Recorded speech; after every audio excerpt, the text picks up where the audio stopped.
In the third millennium, the world changed. Climate, nations, all were in upheaval.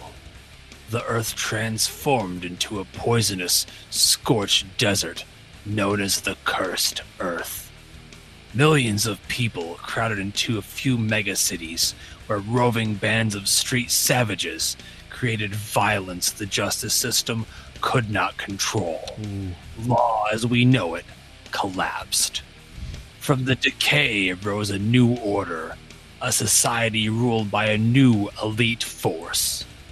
A force with the power to dispense both justice and punishment.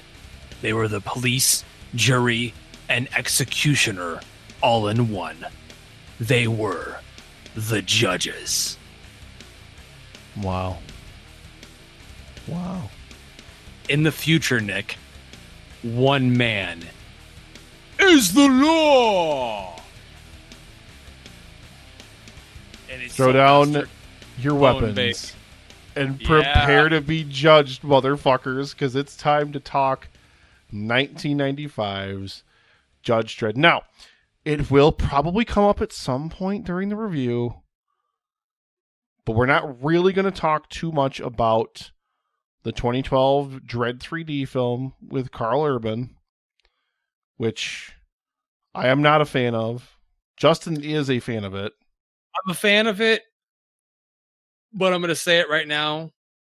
If you can't accept the fact that Nick and I both like this version of the Dredd better than the Carl Urban version, you're going to have a really hard time listening. So you might want to stop now.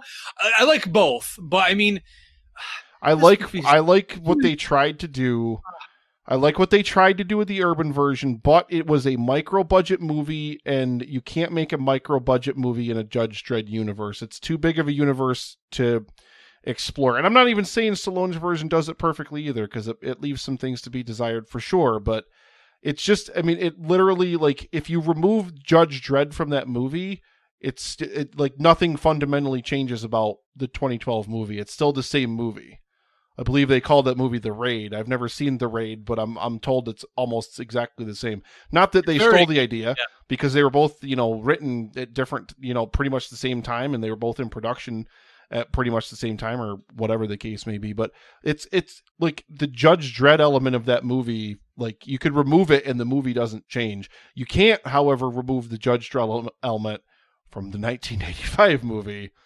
Which is funny when you think about it. We might as well start off with that, because so many people, I mean, obviously, when the movie was released, and I'm going to get into the backstory and the behind the scenes on that in a few moments, but when the movie was released, there was a very small minority of hardcore fans, because the comic was really big in England. It wasn't huge in the States. When the movie came out, there were some fans that were like, well, he takes his helmet off, like, a quarter way through the movie, and he doesn't put it back on until the end for like 5 seconds, and then he takes it off again. So they were upset because in the comics, the character never takes the helmet off. I get that. Totally cool. Really understand it. It's the same thing as a lot of fans that complain in every Spider-Man movie. Why does he take the fucking mask off so much? Guess what? Because the actor is contractually obligated to have his face shown for a certain period of time during the movie. So, because he needs to make, a career out of this thing, he's signing on to be Spider-Man. It's the same idea. When they made the Carl Urban version, everyone hailed it as a masterpiece just because Carl Urban didn't take the helmet off the entire movie.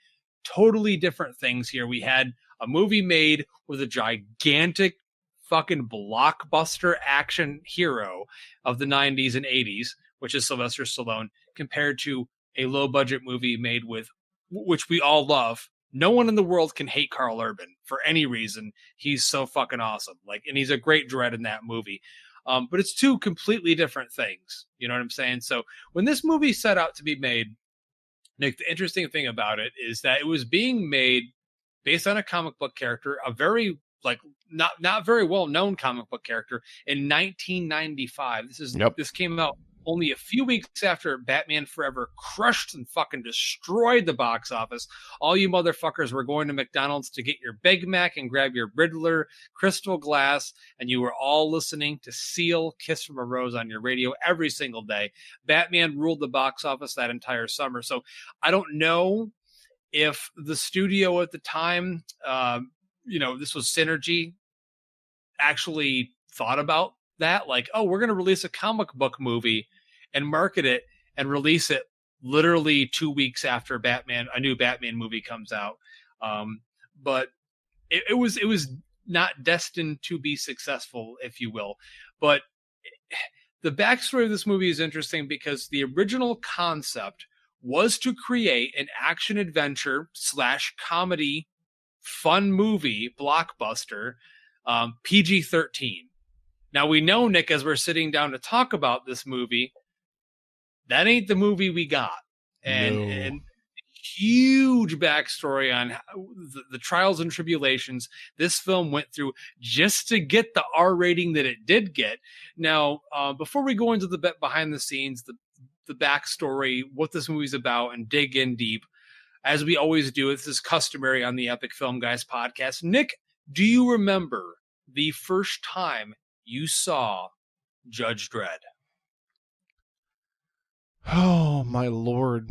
I know I got it on VHS. I know that. I know I had it on VHS. I didn't see it in theaters. I can't lay claim to having seen it in theaters, but I know I saw this on VHS, and I'm pretty sure that once upon a time, like ages upon ages ago, like I did what everybody else did back in the day. Everybody would have that 2 VCR hookup where they rented the tape. They went down to Video King or Blockbuster or Hollywood Video, whatever chain you had locally, and you rented the tape, and you had your VCR hooked up to the other VCR. And you put a fresh 6-hour VHS tape in there, and you'd put whatever movie you rented in the VHS. When you just did that motion, I could hear the snap sound. Get that little thing, the tape going in. Ooh, but I would do that, and a lot of people did that, where you would you'd rent the movie and then you would make a very legal copy of it for yourself. I used to have a VHS that had Judge Dredd and Batman Forever both on it, and I used to watch both of them all the time. It had to have probably been like 96, 97. I know I didn't see it when it came out in theaters, and back then things didn't hit VHS for like ages after it was like out. Almost like, I think technically rule of thumb was like 8 to 9 months, roughly. Usually like probably 6 to 9 months, depending on the title, depending on if they wanted to rush it for holidays or whatever, because there were no special features or what. I mean, granted, this was back in like the very, very early DVD probably, but it wasn't.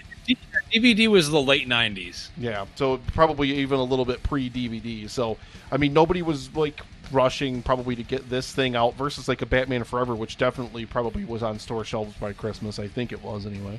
It definitely was, because I definitely had it for Christmas. So, but yeah, for me at least, and I know I've told this, I say it about a lot of movies.